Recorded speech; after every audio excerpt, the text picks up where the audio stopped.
Hi. Another film I caught up with recently was The Mirror Cracked.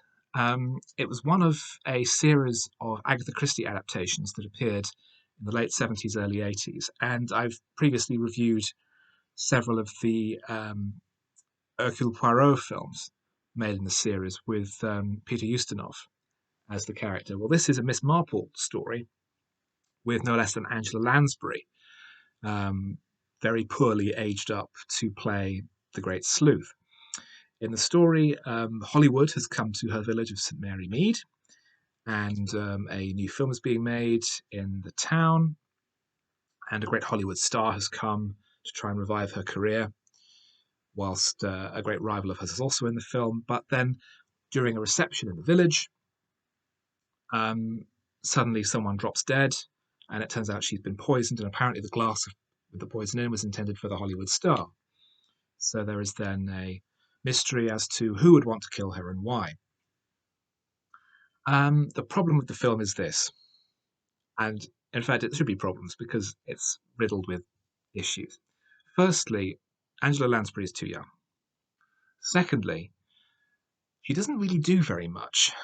She sprains her ankle early in the film and spends most of the actual running time confined to her cottage, while it's her nephew, played by Edward Fox, who goes and does most of the detecting.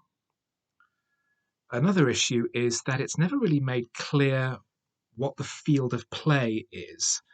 In murder mysteries, as I understand it, you have a good idea of who the group of suspects are, who are the potential players on whom you should be casting your eye. But here it's left very vague, and we have some characters in the foreground, some in the background, but it's very amorphous, and it's as though it's been written by people who don't really understand how murder mysteries seem to work. It's not particularly engaging.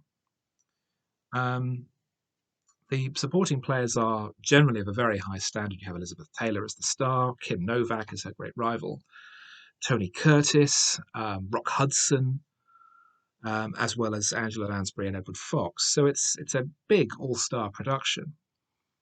But the other issue is something that struck me, I think, with the later version of Evil Under the Sun, is it spends so long introducing this huge array of characters and very gradually but quite loosely sketching out what their relationships are, that then you're suddenly jumping to the denouement, and there's no complication of a second act.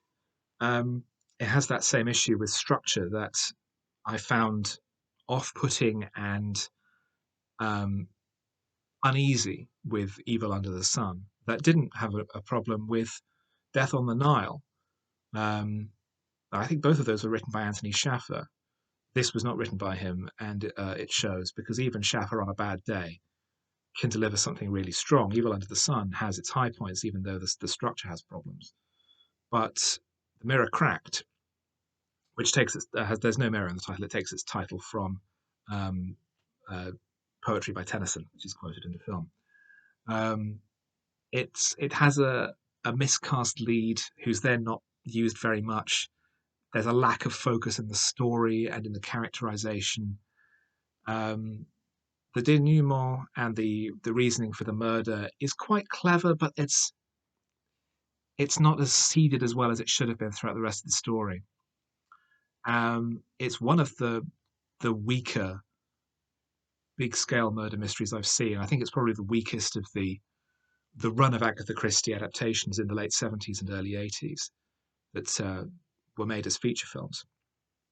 And as a result, I think it was probably one of the worst films of the year of 1980, ones that I've seen at least. So I would not really recommend it. I haven't seen either of the adaptations since then for the BBC or for ITV. I can't imagine that they're very much worse.